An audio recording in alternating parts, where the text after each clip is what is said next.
Latest எபிசோடுகளை விளம்பரங்களே இல்லாமல் காணுங்கள். என்னடி இது? அவர் உனக்கு தாலி கட்டின புருஷன்டி. அவர் மேல கோபம் இருக்கலாம், தப்பு இல்ல. அதுக்குன்னு வீட்டுக்கு வந்தவங்கள வாங்கன்னு ஒரு வார்த்தை சொல்ல மாட்டியா? என்னடி பழக்கம் இது? அவரை யாரு வர சொன்னாங்க?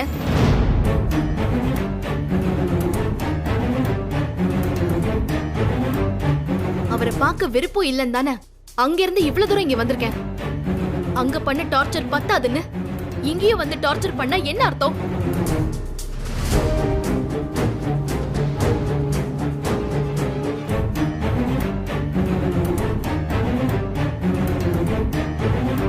ஒருத்தங்க வேணான்னு சொல்லிட்டா அப்பவே அதை புரிஞ்சுக்கிட்டு நகர்ந்து போறதுதான் மேனர்ஸ்.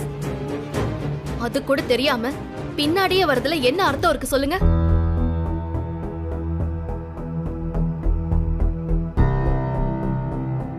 ஏய் மித்ரா, ரொம்ப ஓவரா பேசுற நீ.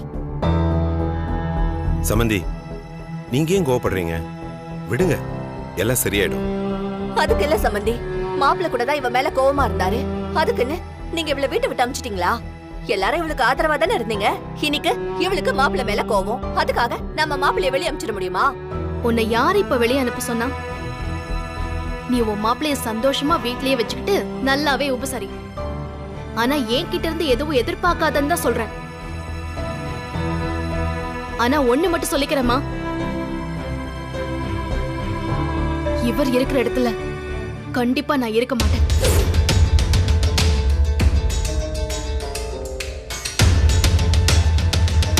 என்னடி சொல்ற நீ? புரியல. அவர் இந்த வீட்ல இருந்தா நான் இந்த வீட்ல இருக்க மாட்டேன்னு சொல்றேன். போதுமா?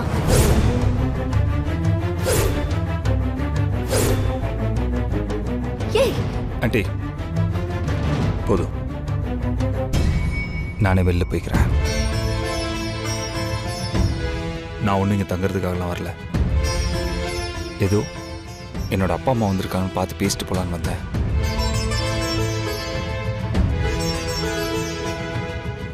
சாரி மித்ரா, நான் இனிமே வரல.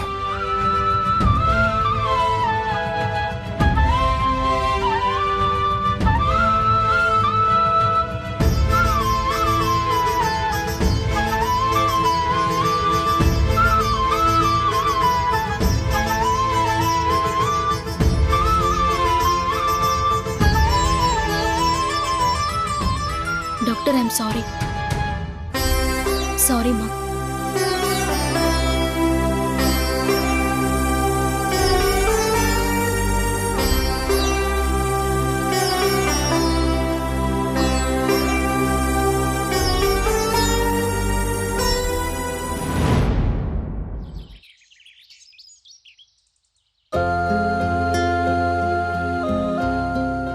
சம்பந்தி, நீங்க எதுக்கு காஃபி எல்லாம் போட்டு எடுத்துட்டு வரீங்க? முதல்ல நீங்க உட்காருங்க. உட்காருங்க சம்பந்தி, காஃபி எடுத்துக்கங்க. என்ன சம்பந்தி நீங்க? நான் காஃபி போட்டு தரணும், நீங்க குடிக்கணும். இங்க என்னடா ஆனா எனக்கு நீங்க போட்டு தரீங்களே, எனக்கே கூச்சமா இருக்கு. இதுல என்ன சம்பந்தி இருக்கு? நான் போடுற காஃபின்னா உங்களுக்கு ரொம்ப பிடிக்கும்னு தெரியும், அதனாலதான் போட்டு கொடுத்தேன். குடிங்க.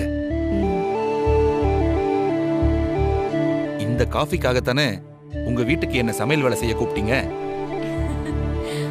அத வேற ஏனே ஞாபகப்படுத்துறீங்க? வளகாப்புக்கு சமையல்காரங்க கிட்ட எல்லாம் சொல்லிட்டீங்களா? இல்ல அதையும் நீங்களே பண்றதா உத்தேசமா?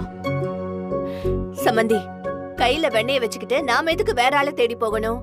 இவரே பண்ணாதானே எல்லாம் நல்லா பொறுப்பா பண்ண முடியும். அதுவும் சரிதான்.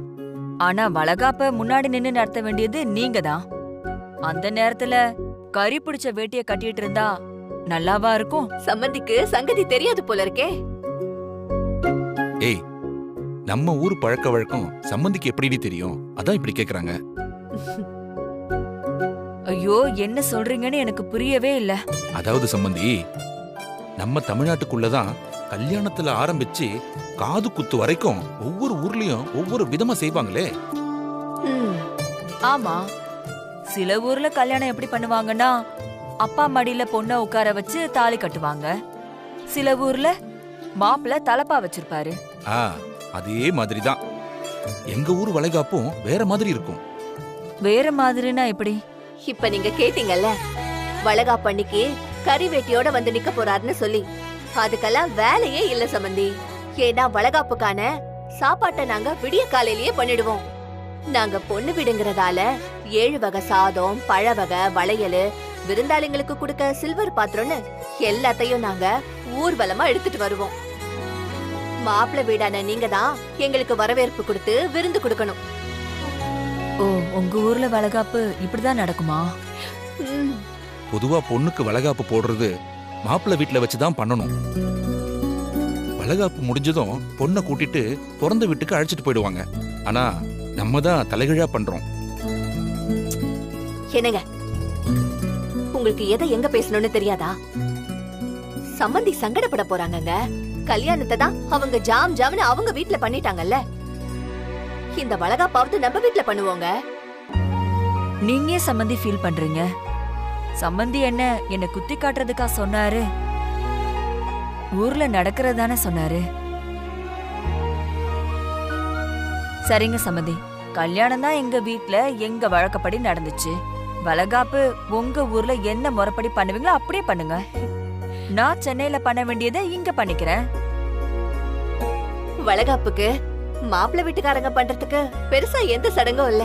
எல்லாமே பொண்ணு வீட்டுக்காரங்க தான் பண்ணணும். வளகாப்புக்கு மட்டும் இல்ல, தலை பிரசவம் வரைக்கும் எல்லா செலவையும் பிறந்த வீட்டுக்காரங்க தான் பாத்துக்கணும். அப்ப எங்களுக்கு என்னதான் வேலை? வர்ற பொண்ணு வீட்டுக்காரங்களுக்கும் சொந்தக்காரங்களுக்கும் விருந்து உபசரிப்பு மட்டும்தான் நீங்க பண்ணணும். விருந்து உபசரிப்பு தானே, சூப்பரா பண்ணிடுவோம், விடுங்க. சமையல் கான்ட்ராக்ட நான் உங்ககிட்ட தான் கொடுப்பேன். ஆனா நீங்க கிச்சன் பக்கமே போக கூடாது. ஆளை வச்சு எல்லா வேலையும் வாங்கிக்கோங்க. அதுக்கு என்ன, சிறப்பாவே பண்ணிடலாம். கையோட வெத்தலை பாக்கு வச்சு அட்வான்ஸ் கொடுத்துட்டா நல்லா இருக்கும். என் பொண்ணுக்கு வேற வளகாப்பு செலவு இருக்கு. பண்ணிட்டா போச்சு, இதுல என்ன இருக்கு?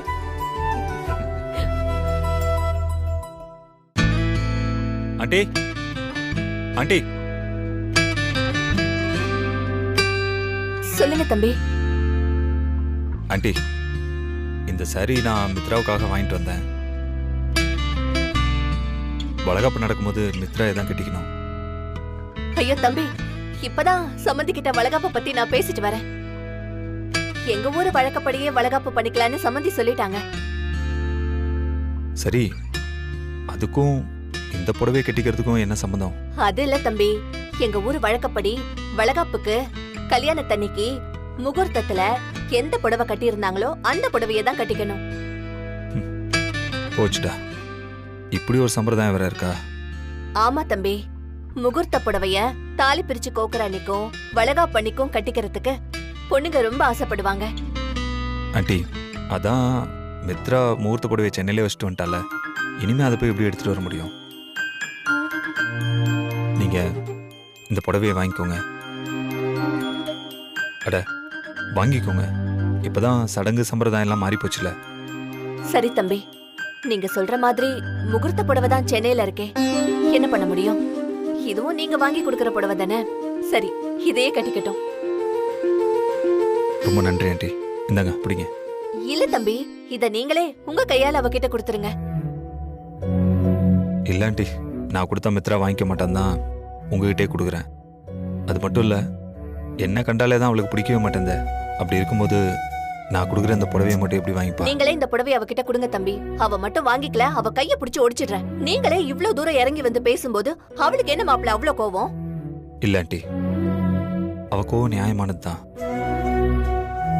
எல்லா தப்பும் நான் தானே பண்ணேன். அவன் மேல எந்த தப்பும் இல்ல. மித்ராவுக்கு என் மேல இப்போ கோவம் இருந்தாலும் போக போக எல்லாத்தையும் மறந்துட்டு ஏத்துப்பா.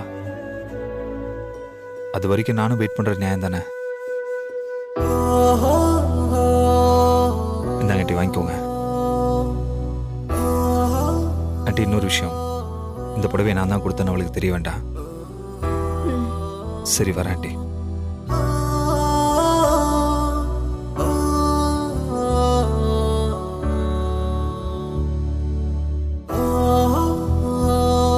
சம்மந்தி, என்ன சம்மந்தி, வினய் குரல் கேட்டுச்சு? அவன் இங்க வந்தானா? ஆமா சம்பந்தி, மாப்பிள்ள தான் வந்து பேசிட்டு போறாரு. எங்க அவன் உள்ள வரலையா?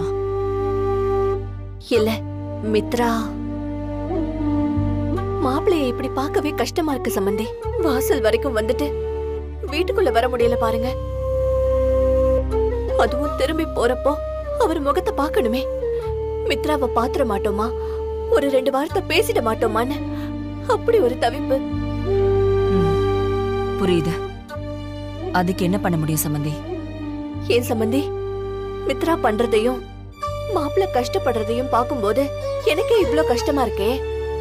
உங்களுக்கு எதுவும் தோணலையா? இருக்கு. ஆனா அதுக்காக நம்ம என்ன பண்ண முடியும்? மித்ராக்கு வினய் கொடுத்த டார்ச்சர் எல்லாம் நான் நேர்ல இருந்து பாத்திருக்கேன். தப்பு செஞ்சவன் தண்ணி குடிச்சுதான் ஆகணும். வினய் தப்பு பண்ணியிருக்கான். இப்ப அதுக்கான தண்டனையை அவன் அனுபவிச்சுதான் ஆகணும். விடுங்க சம்பந்தி. அது இருக்கட்டும், இது என்ன சம்பந்தி கையில? இதுவா? புடவை சம்பந்தி. மாப்பிள்ள தான் வளகாப்புக்காக மித்ராவுக்கு வாங்கி கொடுத்துட்டு போனாரு சம்பந்தி. ஓ,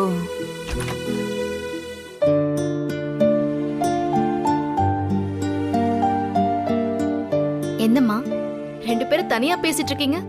என்ன விஷயம்? தனியாலாம் பேசல, நானும் சம்பந்தியும் பேசும்போது இங்க வேற யாரும் இல்ல, அவ்வளவுதான். ஓஹோ, இத இப்படியும் சொல்லலாமா? இருக்கட்டும் இருக்கட்டும். ஆமா, இது என்னம்மா கையில புடவை மாதிரி இருக்கு? புடவைதான் மித்ரா. யாருக்கு? வேற யாருக்கு வாங்க போறேன்? உனக்குதான். என்னது, நீயா வாங்குன? எங்க காமி.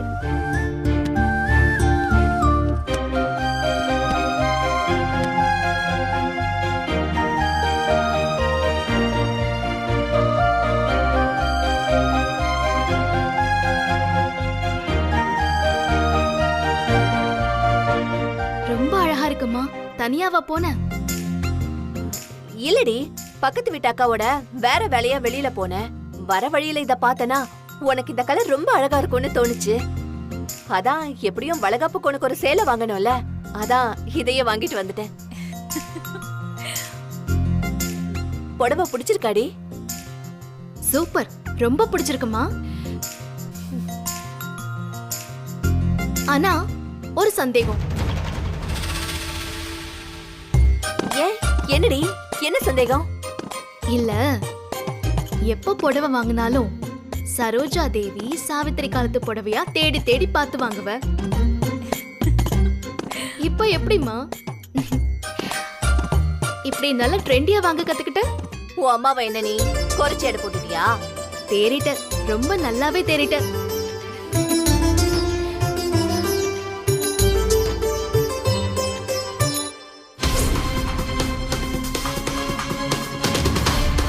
மித்து, உனக்கு பீகாக் கலரில் பிங்க் பார்டர் வச்சு புடவை கட்டினா செம்மையாக இருப்பேன். நானும் அந்த மாதிரி தான் தேடிட்டுருக்கேன், கிடைக்க மாட்டேங்குது. மித்து, என்னைக்காவது ஒரு நாள் நானும் அந்த மாதிரி உனக்கு வாங்கி தரேன், நீ ஏன் ஆச்சரியப்படுவேன்?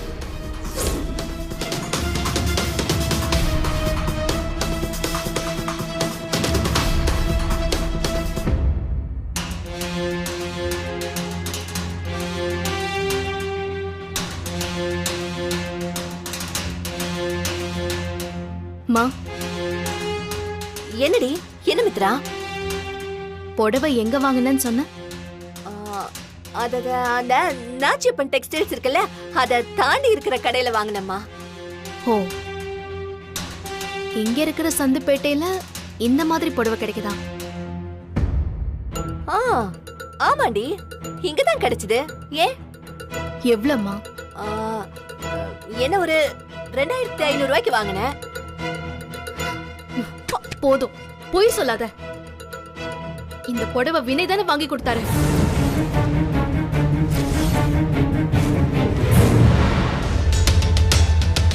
ஆமாண்டி, அதுக்கு என்ன இப்போ? அவர் ஆசையா தானே வாங்கி கொடுத்திருக்காரு, அதுல உனக்கு என்னடி பிரச்சனை? என்னம்மா, என்ன முட்டாள் நினைச்சிட்டியா? அவரே வேண்டாம் தானே நான் இங்க வந்திருக்கேன். இனி இது எதுக்கு? ஒழுங்கா உண்மைய சொல்லுமா, யார கேட்டு அவர்கிட்ட இதை வாங்குன? என்னையும் என் குழந்தையும் நிம்மதியா இருக்க விடவே மாட்டாரு அவரு. நிறுத்தடி. என்னடி விட்டா ரொம்பதான் வாய் நேலுது. பேச்சுக்கு பேச்சு உன் குழந்தைன்னு சிலுத்துக்கிறியே. உன் வயித்துல வளர்ற குழந்தைக்கு நீ மட்டும் பொறுப்பு இல்லடி, அதுல உங்க 2 பேருக்குமே பொறுப்பு இருக்கு. அவர் இல்லனா உனக்கு எங்க இருந்தடி இந்த குழந்தை? அத முதல்ல புரிஞ்சுக்கோ. இல்லம்மா, எனக்கு புரியல. என் வயித்துல இருக்கிற என் குழந்தைய பெத்தெடுக்கணும்னு நான் முடிவு பண்ணிதான் சுமக்கிறேன். அத முடிவு பண்றது அவர் இல்ல. இது வரைக்கும் எந்த சூழ்நிலையிலயும் நான் என் குழந்தை வேண்டான்னு நினைக்கவே இல்ல. ஆனா அவர் நினைச்சாரு. என் மேல ஒரு சந்தேகம் வந்ததும் குழந்தைய கலைச்சிடலான்னு என்கிட்டயே வந்து சொன்னாரு. இப்போ எங்க இருந்து திடீர்னு இந்த பொறுப்பு பாசம்லாம் வருது? ஒரு அப்பாவுக்கு வேணா பொறக்க போறது தான் குழந்தையா இல்லையாங்கிற சந்தேகம் வரலாம். இப்போ இல்லனாலும் என்னைக்காவது ஒரு நாள் எந்த அப்பாவுக்கு வேணாலும் சந்தேகம் வரலாம். ஆனா எந்த அம்மாவுக்கும் என்னைக்கும் இது நம்ம குழந்தைதானான்னு சந்தேகம் வராது. ஏன்னா சுமந்து பெக்கிறவ அவ. பண்றதெல்லாம் பண்ணிட்டு இன்னைக்கு வந்து நான் திருந்திட்டேன்னு சொன்னா நான் நம்பணுமா? சில விஷயம் எல்லாம் எப்பவுமே மாறாதுமா. இங்க பாருமா, அவர் வாங்கி கொடுத்து நான் கட்டிக்கணும்னா எனக்கு இந்த வளகாப்பே வேண்டாம். என்னடி இனிமே அவர் அதை கொடுத்தாரு இதை கொடுத்தாருன்னு நீ என் முன்னாடி வந்து நின்ன, அதுதான் நான் இந்த வீட்ல இருக்கிற கடைசி நாளா இருக்கும்.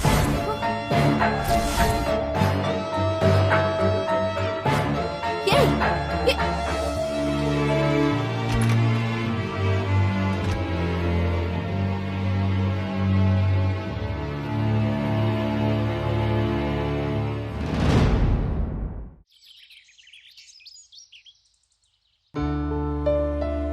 எடுத்துக்கோங்க. ஏமாப்ல முன்ன இருந்த மாதிரி இருந்தா நல்லா இருக்கும். இப்ப அப்படி எல்லாம் போச்சுல. என்னடா சொல்ற? என்ன முன்னாடி மாதிரி இல்ல? இல்ல பாத்தீங்களா, மித்ரா இருக்கும்போது இவன் இந்த வீட்டுக்குள்ள வரதில்ல. அவ இல்லாத நேரமா பார்த்து வர வேண்டியது இருக்கு. முன்ன 2 பேரும் ஒருத்தர் மேல ஒருத்தர் எவ்வளவு பிரியமா பாசமா இருந்தாங்க. ஏமாப்ல ஏதாவது ஒரு மந்திரவாதி திடீர்னு வந்து சூமந்திரகளை ஜீம்பூம்பான்னு ஏதாவது மந்திரம் போட்டு இந்த துருப்பிடிச்ச பிளாஷ்பேக்கில் எல்லாரும் மைண்ட்ல இருந்து அழிச்சிட்டாருன்னா நம்மளால பழையபடி சந்தோஷமா இருக்கலாம்ல.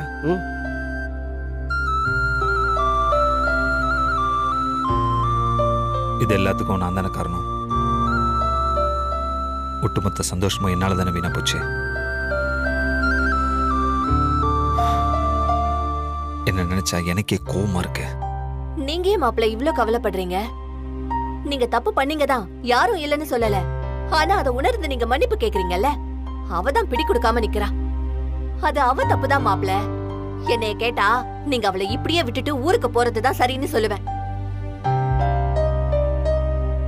உமா, என்ன சொல்ற நீ? ஆமாங்க, மாப்பிள்ள இங்கேயே இருந்து அவ பின்னாடியே கெஞ்சிட்டு நிக்கிறதாலதான் அவளுக்கு திமிர் ஏறி போய் கிடக்குது. நீங்க மட்டும் ஊருக்கு போய் பாருங்க, அவ தானே அவங்க பின்னாடி ஓடி வருவா.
மாத்த முடியாது. வினய் தான் மித்ராவுக்கு முதல்ல வளையல் போட்டு விடணும். எப்படி? எனக்கு தெரியாது, ஆனா எப்படியாச்சும்